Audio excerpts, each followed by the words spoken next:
You're here right now at this moment because tomorrow you want to be somebody greater than the person you are today. You see yourself succeeding, you have a vision, you have a dream. Congratulations. You're already 10 steps ahead of 95% of the world. Imagine if Michael Jordan was scared of missing. He would have never taken a shot. Imagine if Steve Jobs was afraid of people not liking his product. There would be no iPhone.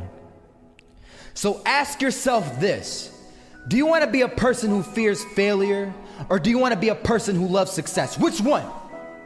Because you're going to have to pick today. And I'll tell you one thing: one is a failure and one is a success. And if you love success, there is nothing that can stop you. All those negative things people say will mean nothing. They're gonna talk about how only 1% make it to the top. Big deal. Wanna know something else? Only 1% stick with that fitness program long enough to see results. Only 1% of nerds stick with that video game long enough to get good at it. Only 1% of relationships stick it out to the end. That doesn't mean you have a 1% chance. It just means you can't behave like the 99%. You'll have to do something better than giving up a month from now. Those are just numbers.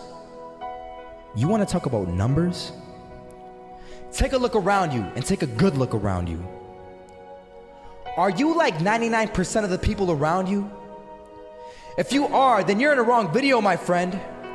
You have to love success just as much because that's what's gonna allow you to get up and go for it. Being scared to fail won't do anything. In fact, when you love success and you start going for it, guess what happens? You're gonna fail. You're gonna fail 10 times, 100 times, maybe even 1,000 times. But that's okay. Failure isn't permanent. Falling isn't permanent. You get right back up and keep going. And this time, you're gonna be stronger, wiser, and you'll be more driven than ever. And for every 10 failures, you'll land one success. You have to love success so much that you're willing to fail 10 times before you can succeed once. That's how a winner does it.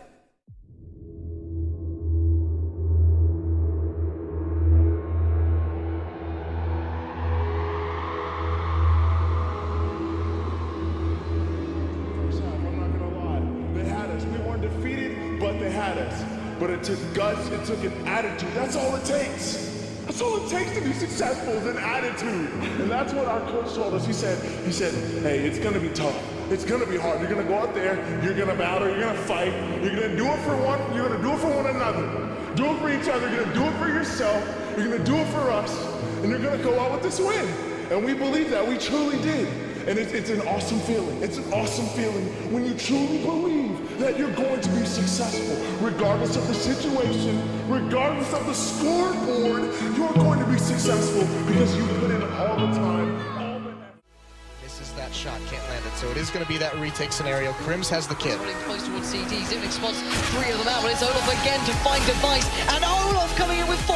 He wants the ace, and he gets it. There we go. What a superstar performance from that man. I was walking down the street and I saw an old man. Had a hat, suspenders, and a cane. Was about 80 years old. This old man was barely walking. He could walk, but the cane helped a lot. He was struggling. So anyway, he was walking across the street and he ended up falling. So I went over to go help him. And he gets up, says thank you, and we introduced ourselves. Had a little conversation. Told me his name and I told him mine. His name was Robert, by the way. And right as he walked away, I told him, this is what I said. Robert, you should stay inside where it's safe, my friend. And Robert turns around and says to me, I love walking, and I love walking way more than I'm afraid of falling. So I ask him, well,